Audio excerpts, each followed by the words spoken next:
నిజము మీద భూమి నిలబడియుండును, సత్యవాక్కు వలన జనత నడుచు. సత్యమొకటి పాప సంహారమును చేయు.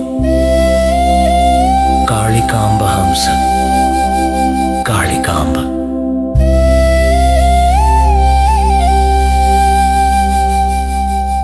నిజం కలకాలం భూమి మీద నిలబడి ఉంటుంది. సత్యవాక్కు వల్లనే జగతి నడుస్తుంది. సత్యాన్ని ఆచరిస్తే పాపాలన్నీ నశించిపోతాయి.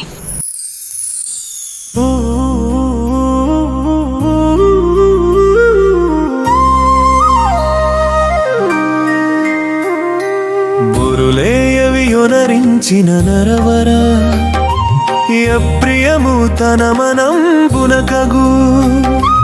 దానొరులకు నవిసేయకునికియ, పరయణము పరమ ధర్మ పథములకెల్లన్.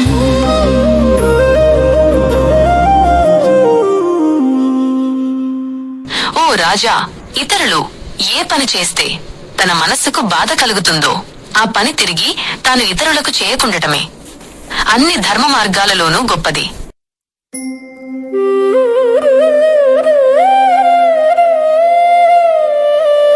నీతియ మూలము విద్యకు, నీతియ పురుషార్థ తత్వ నిర్ణాయకము. నీతియ భూత ప్రీతియు, నీతియు తుండెప్పురుందు నియత పదంబును.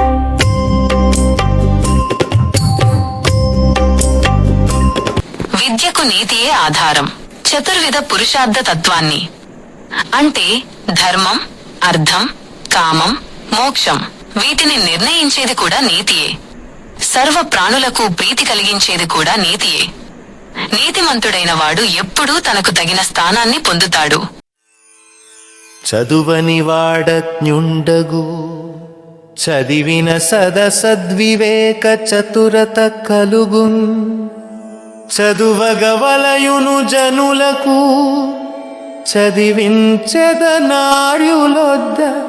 చదువుము తండ్రి.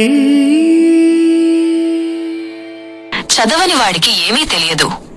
చదువుకుంటే మంచి చెడులు తెలుసుకోగలిగిన వివేకం కలుగుతుంది. అందువల్ల మనుషులందరూ చదువుకోవాలి. ఉత్తములైన గురువుల వద్ద నిన్ను చదివిస్తాను నాయనా, చదువుకో అని హిరణ్యకశిపుడు ప్రహ్లాదునికి చెప్పాడు.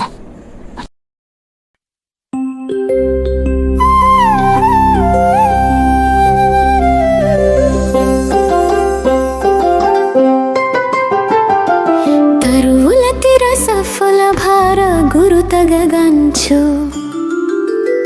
నింగి వ్రేలుచు నమృతమో సంగు మేఘు. దుద్ధతులు గారు బుధులు సమృద్ధి చేత, జగతిను పకర్తలకు నిధి సహజ గుణము. పద్యభావం. చెట్లు నిండుగా రసమున్న పండ్ల బరువుతో వంగిపోతాయి. ఆకాశంలో ఆధారం లేకుండా వేలాడుతూ మేఘుడు అమృతం వంటి నీటిని వర్షం ద్వారా ఇస్తాడు. నిండుగా సంపదలుండడం చేత పండితులైన వారు అహంకారం పొందరు. ఈ లోకంలో ఉపకారం చేసేవారికి ఇది సహజ లక్షణం.